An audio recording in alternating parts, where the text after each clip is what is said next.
So for this round 4 of season 3 of this F1 2019 championship, we are starting in 7th place in the Mercedes. As you can see, Lucas Weber, who was our teammate in season 1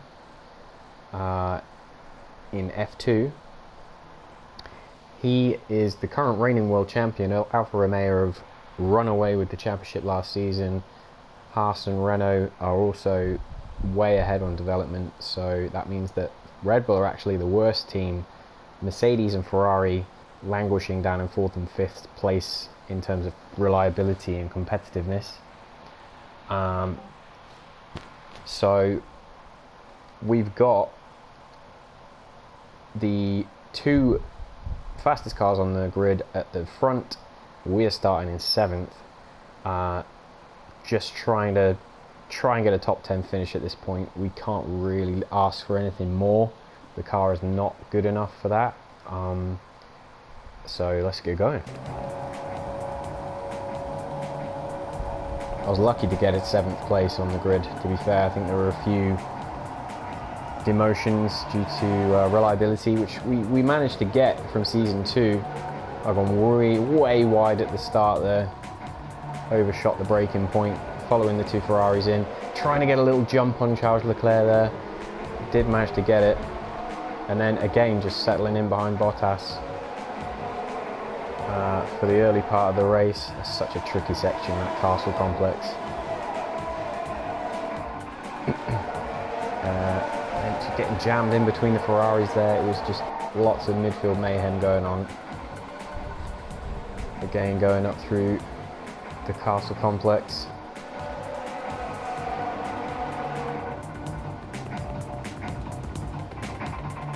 And at this point I was thinking, we'll be lucky if we get the top 10 finish. After the pit stops, came out behind a load of traffic, trying to pick my way through. I came out behind the Ferrari there, you could see him coming out the pit lane. And then just right in the thick of it, not much room. Banging wheels on the braking zone. Here we got another battle with, I think that's Grosjean. So the Force India there as well, getting involved. This is where I'd settled in behind Raikkonen and had a bit of a ding-dong battle with him. So we were exchanging positions. Couldn't get out of DRS, so we just kept overtaking each other. And then getting chased down by the Renault after he'd managed to get past Raikkonen. I just got out of shape there on the exit. Kissed the wall. Broke the wall more like. It was a bit more of a bang, and then just drag race down to the line with Perez in the Renault. Just managed to stave him off and keep that 8th place. So in terms of the championship, we get an 8th place finish, just finished behind Valtteri. That's probably the best we could have hoped for. Lucas Weber again just dominating. He's winning all the races. He's got by far the best car. Kimi though, he must have suffered some kind of damage with the battle with Perez, because he dropped right off the pace in the last lap or 2. But my fastest lap there is nowhere near what the rest of the guys around me were putting in, so I was lucky to get 8th really.